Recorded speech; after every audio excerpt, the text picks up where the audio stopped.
Praise the lord. దేవునికి మహిమ కలుగును గాక. ప్రభు పరిశుద్ధ నామానికి మహిమ కలుగును గాక. దేవునికి స్తోత్రం. ప్రభు నామంలో దేవుని బిడ్డలైన మీకందరికీ వందనాలు తెలియజేస్తూ ఉన్నానండి. అందరూ సంతోషంగా ఉన్నారా? దేవుని కృప సమాధానము మీకు తోడై ఉండి నడిపించును గాక. ఆమేన్. గమనించండి, ఈ పూట బైబిల్ గ్రంథంలో నుండి కొద్దిసేపు దేవుని వాక్యాన్ని ధ్యానించుకుందాం. అదేంటంటే, దేవుని వాక్యం అంటుంది, ఆయన మనలను బలవంతులుగా చేయాలని ప్రభువు కోరుకుంటున్నాడు. మనము క్రీస్తు యేసునందు బలవంతులముగా ఉండాలని ప్రభువు మన విషయమై ఆయన ఆశపడుతూ ఉన్నాడు. కనుక మన ఆత్మ సంబంధమైన అనుభవాలలో మనము ఏమై ఉన్నాము అనేటువంటి విషయాలను కూడా మనము ధ్యానించుకోవటము అవసరమని దేవుని యొక్క వాక్యము మనలను తేటగా హెచ్చరిస్తూ ఉంది. దేవునికి స్తోత్రం. గమనించండి, మనం వాక్యాన్ని గమనించి చూసినట్లయితే 18వ కీర్తన 32వ చరణంలో ఈ మాట రాస్తుంది. ఏమని? నాకు బలము ధరింపజేయువాడు ఆయనే అని ఒక మాటను మనం చూడగలుగుతాం. నాకు బలము ధరింపజేయువాడు ఆయనే అని 18వ కీర్తన 32వ చరణంలో మనం చూస్తాం. గమనించండి, బలము అనేది ప్రతి మనిషి జీవితంలో తప్పకుండా ప్రతి వారికి అవసరమైనటువంటి ఒక ప్రాముఖ్యమైన అనుభవం. ఈ బలము లేకపోతే మనిషి తన జీవితంలో ఏది చేయలేడు. బలము లేకపోతే తాను ఎన్నటికీ బలహీనుడిగా మిగిలిపోతాడు. కనుక ఈ బలము అనేది మనకు చాలా ప్రాముఖ్యమైనటువంటి విషయం. ఎవరైనా శరీరపరంగా కాస్త ఆరోగ్యం బాగలేకుండా బలహీనంగా ఉన్నారంటే కాస్త బలపరచండి అంటారు. బలమైన తిండి పెడతారు. ఆ వ్యక్తిని బలపరిచేదానికి ప్రోత్సాహపరుస్తారు. అదేవిధంగా ఆత్మీయ జీవితంలో మన బలహీనతలన్నిటిలో నుంచి ఓ గొప్ప బలాన్ని మనకు కలగజేయాలని దేవుడు కోరుతున్నాడు. నాకు బలము ధరింపజేయువాడు ఆయనే అని ఈ కీర్తనకారుడు అంటున్నాడంటే, తన బలహీనతలో ఆయనకు దేవుని యొక్క బలము ఎంత అవసరమైనదన్న సంగతి ఆయన గ్రహించి ఉండాలి. ప్రియమైన దేవుని ప్రియులారా, కొన్ని సందర్భాలలో మన బలహీనతను బట్టి మనం బాధపడుతూ, మన బలహీనతలను బట్టి మనం వేదన పొందుతూ, మన బలహీనతలోనే కృంగిపోతూ, వాటిని బట్టి ఎక్కడ లేని శ్రమ సమస్య మనకే వచ్చింది, నాకే వచ్చింది అన్నట్టుగా చాలా మంది జీవితాల్లో ఏమవుతుంది అంటే, ఈ బలహీనతను బట్టి బలము ధరించుకునే అనుభవం తెలియక చాలా మంది కృంగిపోవడం మనం చూస్తాం. అంతెందుకండి, మన వ్యక్తిగత అనుభవంలో కూడా రకరకాలుగా ఇలాంటి పరిస్థితులు అనేటివి ఎదురవుతూనే ఉంటాయి. ఏది ఏమైనా దేవుని మహాకృపను బట్టి మనము బలవంతులముగా ఉండాలని ఆయన కోరుకుంటూ ఉన్నాడు. కనుక ఒక వ్యక్తికి బలం అనేది ఎలా కలుగుతుంది? ఒక వ్యక్తికి ఆత్మీయంగా క్రీస్తునందు బలము పొందే అనుభవం అనేది ఏ విధంగా కలుగుతుంది? ఏ విధంగా క్రీస్తు యేసునందు ఒక వ్యక్తి బలము పొందగలడు అనేటువంటి విషయాన్ని కూడా మనము కాస్త తేటగా గ్రహించుకోవటం అనేది మనకు ఎంతైనా అవసరం. దేవుని వాక్యాన్ని మనం గమనించి చూసినట్లయితే, నాకు బలము ధరింపజేయువాడు ఆయనే అని వాక్యం ఉంటుంది కదా. 62వ కీర్తన 11వ చరణంలో ఇలాంటిది మరొక మాట రాస్తుంది. 62వ కీర్తన 11వ చరణంలో ఏమని? బలము తనదని దేవుడు మరలా చెబుతున్నాడని వాక్యాన్ని చూస్తాం.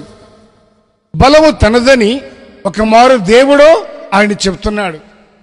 మరలా చెప్పినా బలము ఆయనదేనని దేవుని యొక్క వాక్యము సెలవిస్తా ఉంది. బలము దేవునిదైనప్పుడు, బలము దేవుని యొద్ద ఉన్నప్పుడు మన బలమే దేవుడై ఉన్నప్పుడు ఆయన ఆశ్రయించిన ప్రతిసారి తనను ఆశ్రయించిన వారి పట్ల ఆయన ఏ విధంగా బలము ధరింపజేయగలడు అనే సంగతిని మనము గ్రహించుకోవాలి. కనుక మన వ్యక్తిగత ఆత్మీయ అనుభవాలలో దేవుని యొక్క బలము అనేది మనకు చాలా ప్రాముఖ్యమైనటువంటి విషయం. కనుక దేవుని ద్వారా బలము పొందడము అనేది మన వ్యక్తిగత జీవితంలో దేవుడు మనకు అనుగ్రహించిన ఓ గొప్ప వరము, భాగ్యము అని చెప్పాలి. కాబట్టి లేఖనాన్ని బట్టి చూస్తే బలము ధరింపజేయవాడు ఆయనే, బలము తనదని చెప్పువాడు ఆయనే.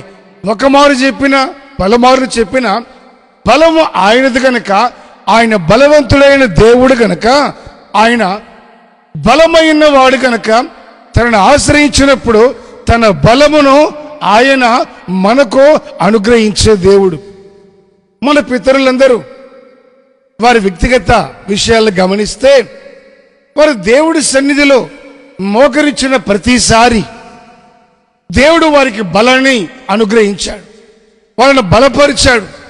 దేవుడిచ్చిన బలము ద్వారా వారి బ్రతుకుల్లో గొప్ప గొప్ప కార్యాలు మన పితరులు అనుభవించినట్లుగా మనం బైబిల్ గ్రంథాన్ని చూడగలుగుతాం.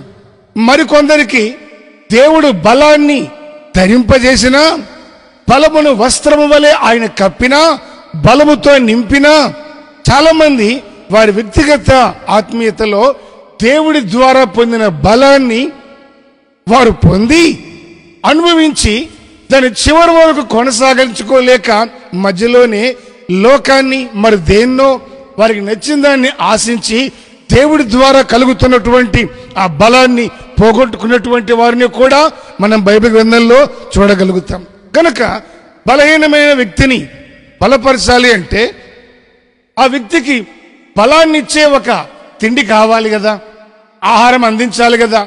ఆ వ్యక్తి బలమైనటువంటి దాన్ని తీసుకున్నప్పుడే దినదినము అంచెలంచెలుగా బలాన్ని పొందగలుగుతాడు. ఆ బలము కలిగినప్పుడు బలవంతునిగా మార్చబడతాడు. బరువెత్తాలి, బలం ఉండాలి. పరిగెత్తాలి, బలం ఉండాలి. శత్రువుని జయించాలి, బలం ఉండాలి. దేవుడి సన్నిధిలో ఒక గంట సేపు మోకాళ్ళ మీద ప్రార్థన చేయాలి, కాస్త బలము కావాలి. ఈ బలము అనేది మనిషిని క్రీస్తులో కృపలో నిలబెట్టగలుగుతుంది. ఆత్మీయంగా ఒక వ్యక్తి ఎప్పుడైతే బలహీనమైన పరిస్థితుల్లో ఉంటాడో, ఆ బలహీనత ఒక వ్యక్తిని ఆవరించినప్పుడు తనకున్న బలాన్ని కోల్పోవడం జరుగుతుంది. ఎంత బలవంతులైనా, ఎంతటి దృఢమైనటువంటి శరీరం కలిగిన వాళ్ళైనా, కాస్త జ్వరం వచ్చిందనుకోండి, బలహీనతే శరీరంలో చోటు చేసుకుందనుకోండి, వాళ్ళ పరిస్థితి క్షణంలో మారిపోతుంది. ఆత్మీయంగా ఒక వ్యక్తి బలహీనమైపోతే ఆ వ్యక్తి ఏ విధంగా బలపరచబడాలి చూడండి.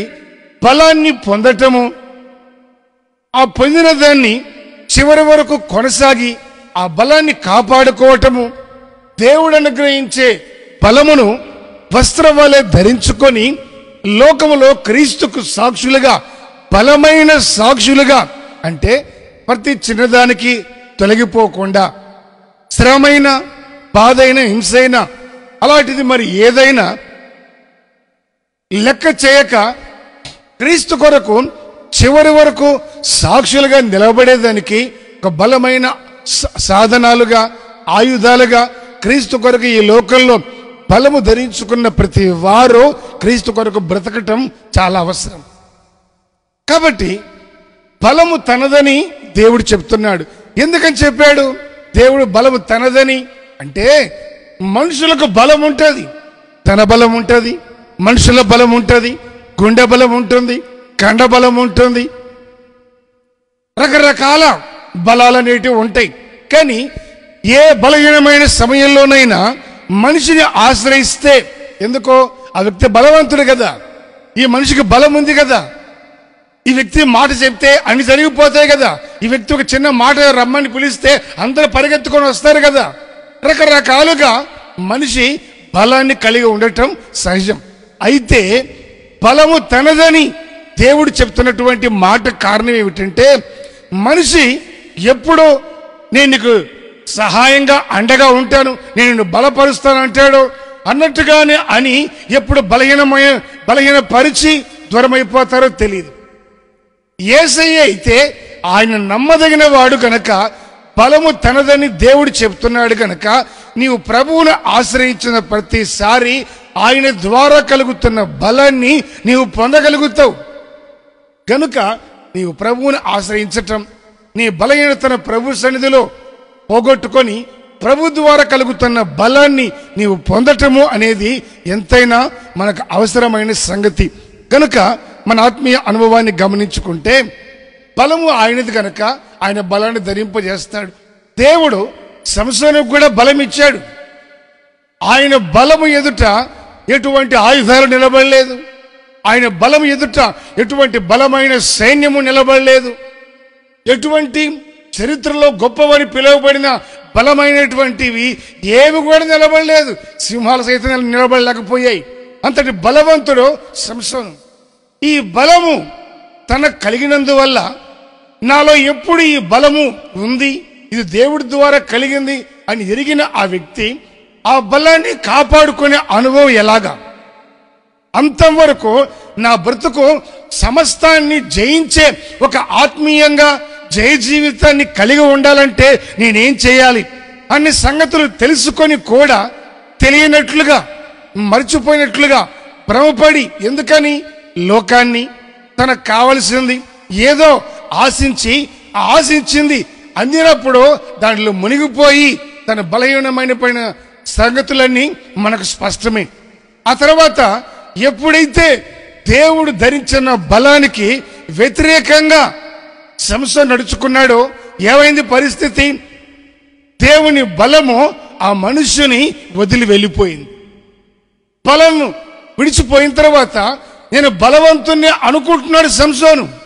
ఎప్పటిలాగా నేను బలంగా ఉండగలను, నేను ఏమైనా చేయగలను, నాకన్నీ తెలుసు అనుకుంటూనే ఉన్నట్టుగానే ఉన్నాడు. కానీ ఏమీ చేయలేక తన బలము తను వదిలిపెట్టి పోయినప్పుడు శత్రువుల చేతికి అప్పగించబడ్డాడు. తన బ్రతుకు ఏమైందో మనకందరికీ బాగా తెలుసు. గనుక ప్రియమైన దేవుని ప్రియులారా, మన ఆత్మీయతలో దేవుడి ద్వారా పొందే బలాన్ని మనము ధరించుకోవాలి, మనము కలిగి ఉండాలి. ఆయన చెప్పినట్లుగా నాకు బలము ధరింపజేయవాడు ఆయనే. దేవుని ఆశ్రయించిన ప్రతి వారికి, కొద్ది వాళ్ళైనా గొప్ప వాళ్ళైనా ఎలాంటి వాళ్ళైనా, అన్ని తెలిసినా ఏమి తెలియకపోయినా, దేవుని యొక్క వాక్యాన్ని అనుసరించి నడుచుకుని మనసు కలిగి ప్రభువును ఆశ్రయించిన ప్రతి వారికి ఆయన బలమై ఉన్నాడు. ప్రతి వారికి తన బలమును ధరింపజేయ శక్తి గలవాడై ఉన్నాడు. కనుక ఆ బలాన్ని మనం పొందాలంటే దేవుని వాక్యం ఉంటుంది. యాకోబు పత్రిక 5వ అధ్యాయం 16వ వాక్యాన్ని గమనించి చూస్తే యాకోబు 5:16లో రాసిన ఓ చక్కటి మాట, నీతిమంతుని విజ్ఞాపన మనఃపూర్వకమైనదై బహుబలము గలదై ఉండును అని రాస్తుంది. చూసారా? నీతిమంతుని విజ్ఞాపన, నీతిమంతుడు చేసే ప్రార్థన మనఃపూర్వకముగా ఉండాలి. అది దేవుడికి అంగీకారంగా ఉంటుంది. దేవుని మనసుకు ఇష్టంగా, ఆయన మనసు కోరుకున్నట్లుగా మనఃపూర్వకమైనదై బహుబలము కలిగినదిగా ఉంటుంది.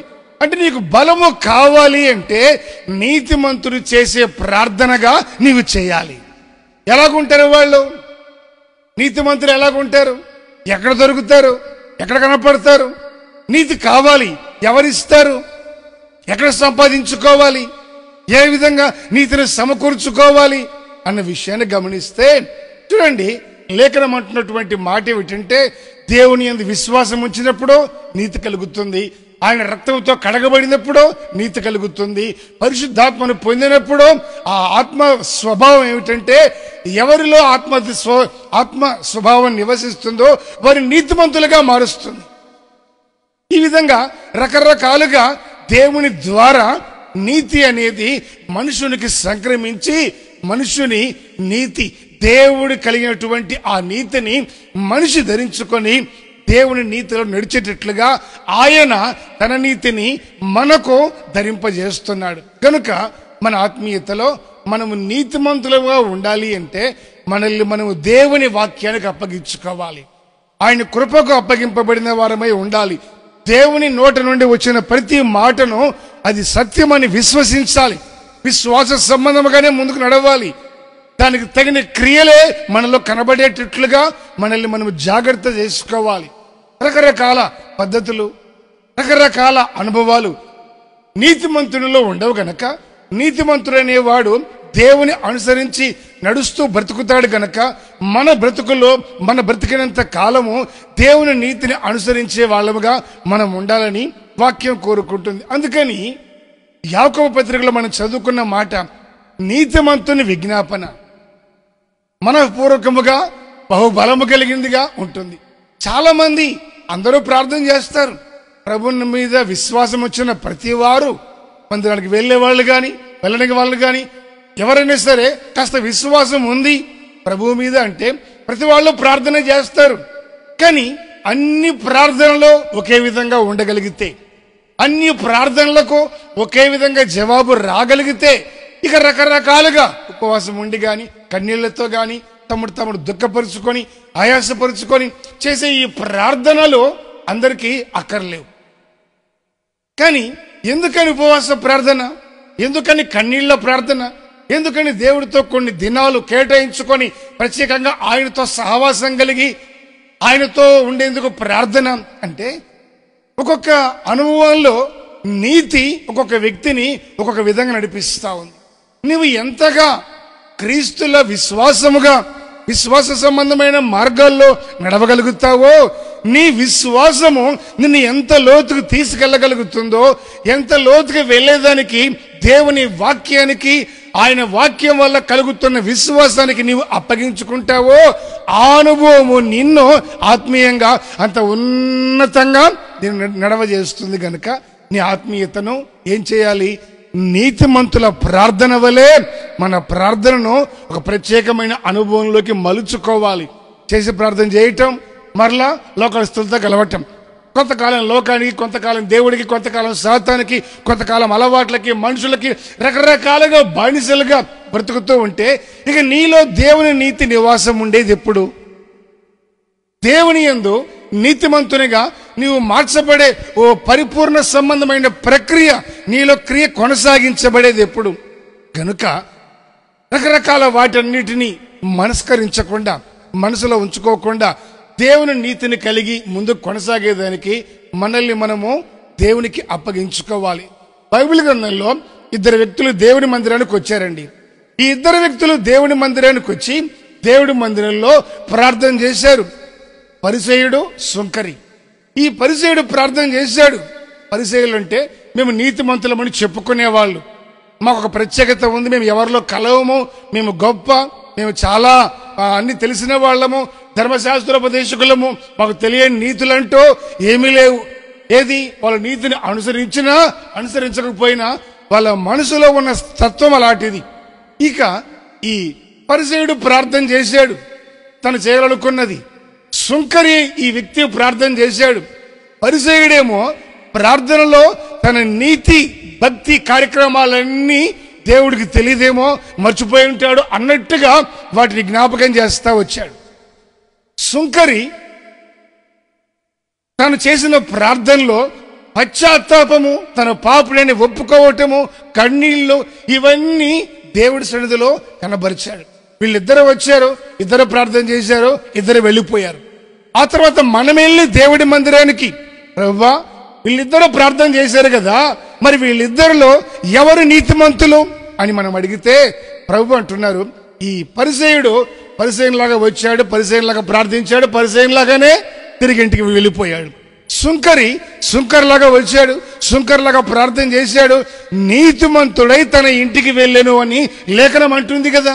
అంటే ఒక వ్యక్తి యొక్క ప్రార్థన ఆ వ్యక్తిని నీతిమంతునిగా తీర్చగలుగుతుంది.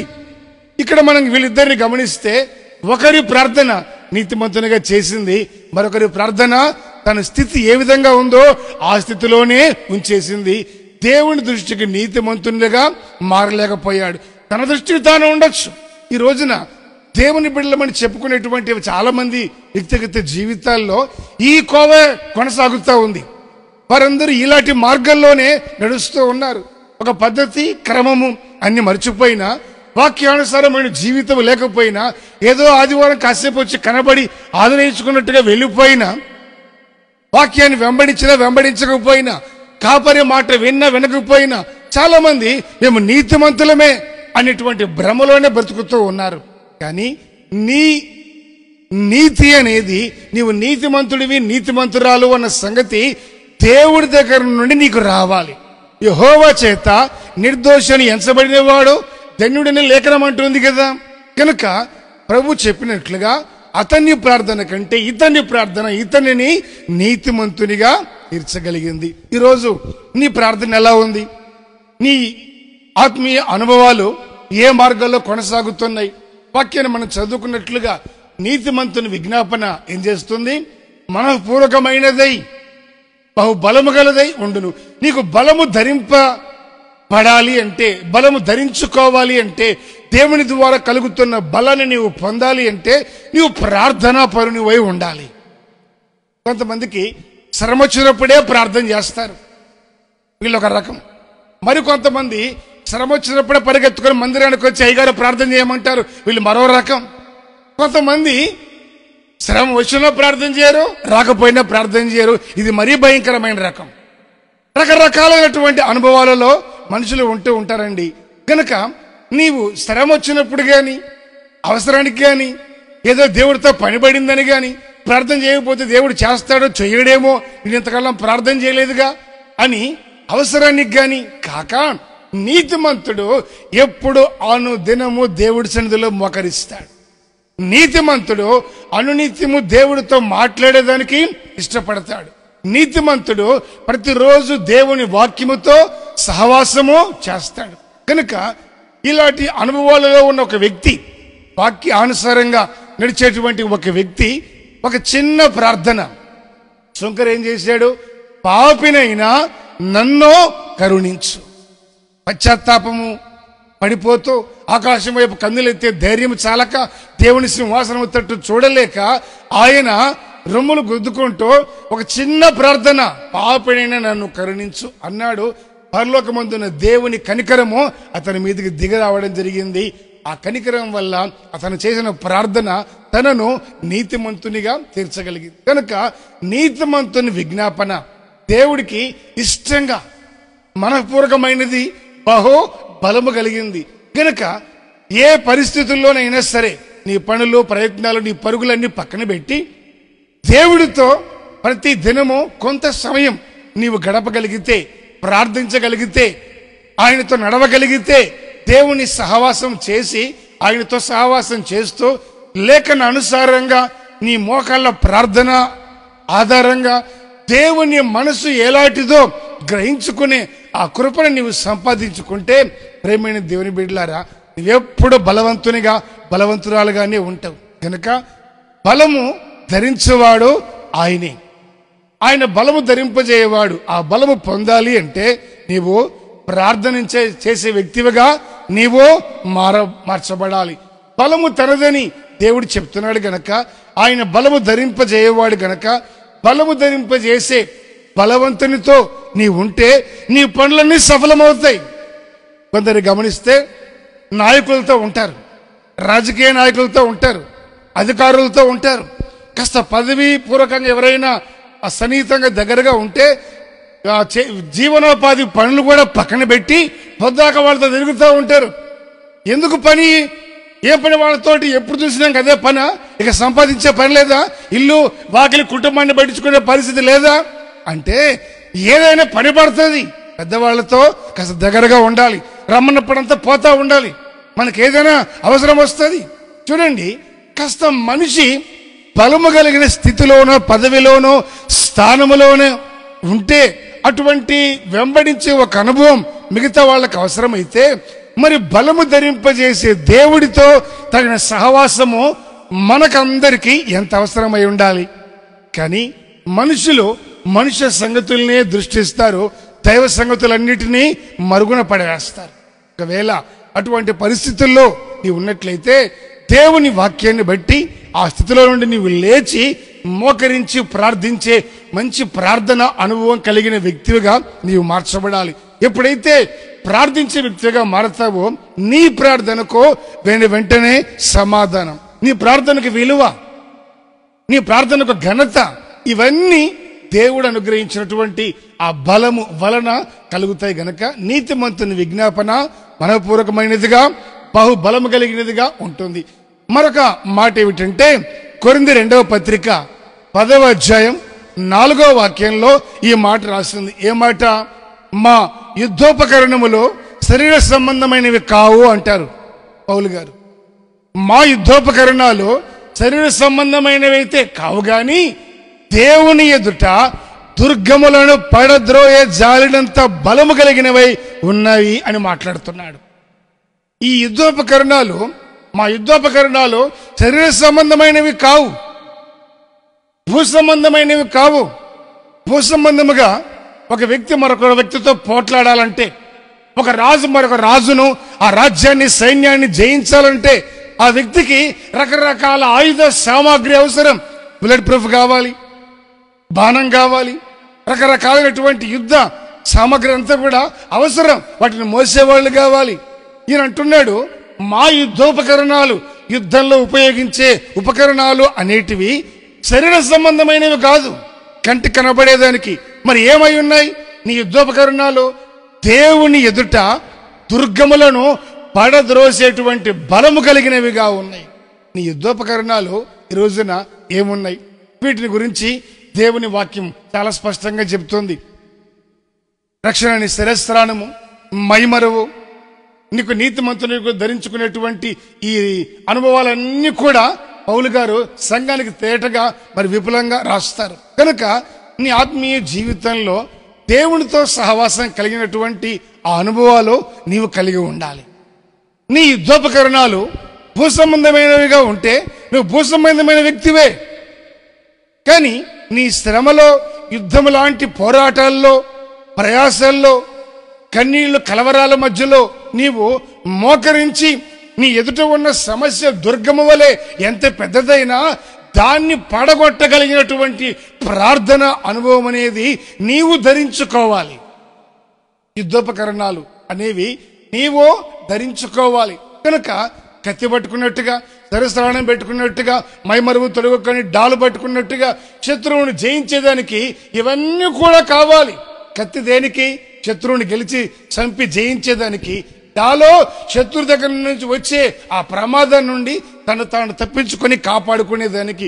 ఈ మనిషికి, యుద్ధ రంగంలో ఉన్న ఒక వ్యక్తికి నిలువెల్లా కవచం ఏ విధంగా అయితే ఉంటుందో నీవు సర్వాంగ కవచమును ధరించుకొని దేవుని ఎదుట ప్రార్థించే వ్యక్తివిగా ఉండాలి. ప్రియమైన దేవుని ప్రియులారా, నీ ఆత్మీయతలో ఎప్పుడైతే ఇలాంటి అనుభవాలు కలిగి నీవు ప్రార్థన పూర్వకంగా ఎదుగుతావు, దేవునిలో బలము పొందుతూ ఉంటావు, బలము తనది గనక నీవు అంతకు అంతకు అంచెలంచెలుగా బలాన్ని సంపాదించుకుంటావు.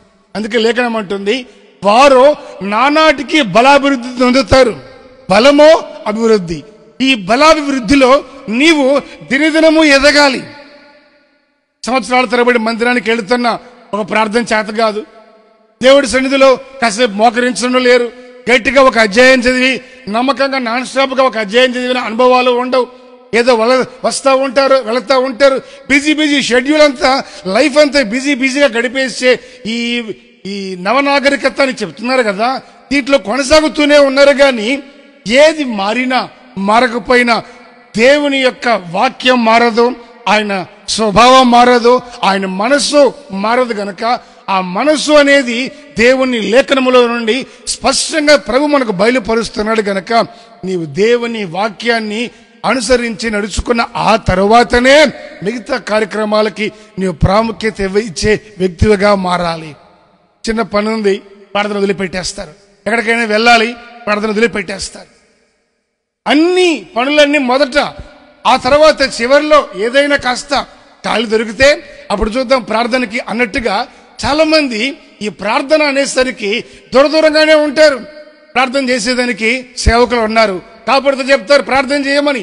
ఇక ఈ రోజుల్లో అయితే ఎంతమంది కావాలంటే అంతమంది ప్రార్థన చేసేదానికి మాకు చేయండి, మాకు ప్రార్థన చేయండి, మాకు చెప్పండి, మీకోసం మేము చేస్తాం, చేసేది చేయండి దేవుడి ఎరుగు.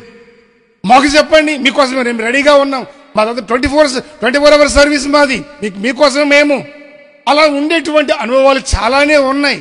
కానీ చేసేవాళ్ళు ఉన్నారు కదా అని వాళ్ళకి వీళ్ళకి నెత్తి మీద భారం పెట్టి నీ పనుల్లో నీవు మునిగిపోతే దానివల్ల నీకు వచ్చే ప్రయోజనం అంటూ ఏమీ లేదు.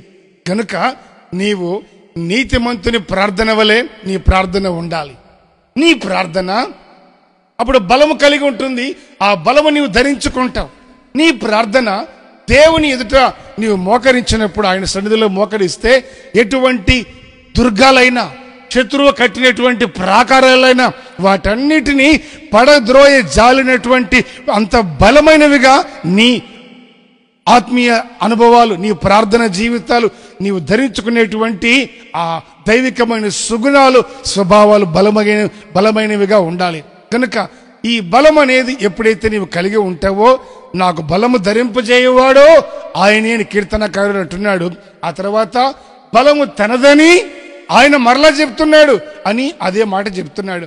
కనుక నీకు బలము కావాలంటే క్రీస్తు యేసునందు నీవు బలము పొందాలి. లేఖనం అంటుంది, నా కుమారుడా, క్రీస్తు యేసునందున్న కృప చేత నీవు బలవంతుడవు కమ్ము. ఆయన కృప మనల్ని బలపరుస్తుంది. ఆయన కృప ధైర్యపరుస్తుంది. ఆయన కృప నీ జీవితంలో నీకు ఏది కావాలో అది సమకూరుస్తుంది. ఆయన కృప నీ బలహీనతను తొలగించి బలపరుస్తుంది. ఆ బలము నిన్ను క్రీస్తులో నిలబెడుతుంది. శత్రువుని జయించే ధైర్యాన్ని, బలాన్ని అన్నిటినీ సమకూరుస్తుంది. కనుక ఇంకా బలము లేని వ్యక్తిగా మిగిలిపోక, బలము లేని జీవులే కొన్ని ఉన్నాయని లేఖనం అంటుంది కదా.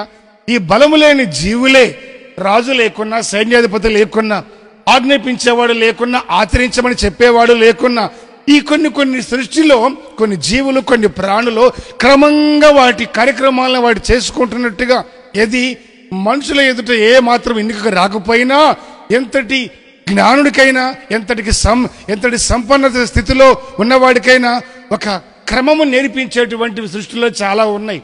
కానీ మనిషికి అవన్నీ కోల్పోయే పరిస్థితి ఎదురైంది కనుక వాటన్నిటి ద్వారా నేర్చుకోమని లేఖనం అంటుంది. అయినా నేర్చుకునే విషయంలో, మనిషి బలము పొందే విషయంలో వెనకబడిపోతూనే ఉన్నాడు. కాబట్టి దేవుని యొక్క వాక్యాన్ని బట్టి నీవు బలము పొందాలని నీవు ఆశించినట్లయితే నీ కొరకు ఒక చిన్న ప్రార్థన చేయబోతున్నాను. ప్రభు నీకు బలము ధరింపజేయుటకు ఆయన సంసిద్ధమై ఎదురు చూస్తున్నాడు. ఒక చిన్న తీర్మానం చేసుకొని, పాపుడైన నన్ను కరుణించుమని సుంకరి పలికినట్లుగా, బలము తనదే అని కీర్తనాకారుడు చెప్పినట్లుగా, ఇది మొదలుకొని నేను ప్రార్థన చేస్తాను ప్రభువా అని ఓ తీర్మానముతో నీవు మనసులో నిశ్చయించుకుంటే తప్పక ఆయన బలపరిచే దేవుడు. కళ్ళు మూసి ప్రార్థనలోకి భవించండి. ప్రేమ కలిగిన మా తండ్రి, పరిశుద్ధుడా, మీకు స్తోత్రం చెల్లిస్తున్నాం. ఈ సమయంలో మీ వాక్యాన్ని ధ్యానించుకునేందుకు మీరు చూపిన కృపను బట్టి స్తోత్రం. ఈ మాటలు విన్న ప్రతి వారిని మీ కృపతో నింపండి. మీ బలమును ప్రతి వారికి ధరింపజేయండి. వారి బలహీనతలు పోగొట్టుకునేటట్లుగా, శ్రమలో బలహీనులు కాక మరింత బలవంతులగునట్లుగా, నీతిమంతుని విజ్ఞాపన వలె ప్రార్థించే నీతిమంతులుగా ఈ మాటలు వింటున్న ప్రతి వారు ప్రభువా నూతనమగునట్లుగా కృప దయచేయమని ప్రార్థిస్తున్నాం. ఆశగొన్న ప్రాణాన్ని బలమిచ్చి తృప్తిపరిచే గొప్ప దేవుడవు తండ్రి. ఎవరైతే ఆశిస్తున్నారో వారి పక్షాన్ని మీరుండి తండ్రి, వారి పరిస్థితులన్నింటినీ గమనించే దేవుడిగా ఉన్నందుకు స్తోత్రం. వారి శ్రమలో, వారి ఎదుట ఎలాంటి పరిస్థితులు ఉన్నాయో, ఎలాంటి దుర్గములు ఉన్నాయో, పడద్రోయలేకపోతున్నాను అని సమస్యలు కానీ, రోగాన్ని గురించి కానీ, బాధను గురించి కానీ, తండ్రి సమస్యలను గురించి, ఆర్థిక ఇబ్బందులను గురించి, కుటుంబ విషయాలు కానీ, వ్యక్తిగత విషయాలు, ఏ సమస్యలు అయితే దుర్గముగా వారి ఎదుట ఉన్నాయో, అవి కలవర పెడుతున్నాయో, వాటిని బట్టి ఎవరు బలహీనలవుతున్నారో అట్టి వారి ఎదుట వారి సమస్యలన్నీ యేసు నామములో పడద్రోయబడును గాక అని ప్రార్థిస్తున్నాం. కృపతో బలపరచండి. మీ బిడ్డల ప్రతి వారికి ధైర్యాన్ని దయచేయండి. మీ బలమును ధరింపజేయండి. శత్రువు ఎదుట తండ్రి ప్రాకారాన్ని పడగొట్టే బలవంతులుగా మార్చమని, మీ యందు ధైర్యాన్ని దయచేయమని వేడుకుంటున్నాం. కృపగల మీ హస్తాలకు అప్పగించుకుంటూ ఈ మాటలు విన్న ప్రతి ఒక్కరిని ఆశీర్వదించి దీవించి ప్రార్థన ఆత్మతో నింపి మహిమ పొందమని యేసు పరిశుద్ధ నామాన ప్రార్థించి వేడుకొనుచున్నాము తండ్రి. ఆమేన్. ఆమేన్. అందరికీ ప్రభునామంలో వందనాలు. గమనించండి, మీరు ఏ సమస్యలతో బాధపడుతున్నా, మీ సమస్యలు ఏమిటో కామెంట్ రూపంలో మాకు తెలియజేస్తే మేము మీకోసం ప్రార్థన చేస్తాం. ప్రభు మీ సమస్యల నుంచి విడుదల ఇస్తారు. అందరికీ వందనాలు.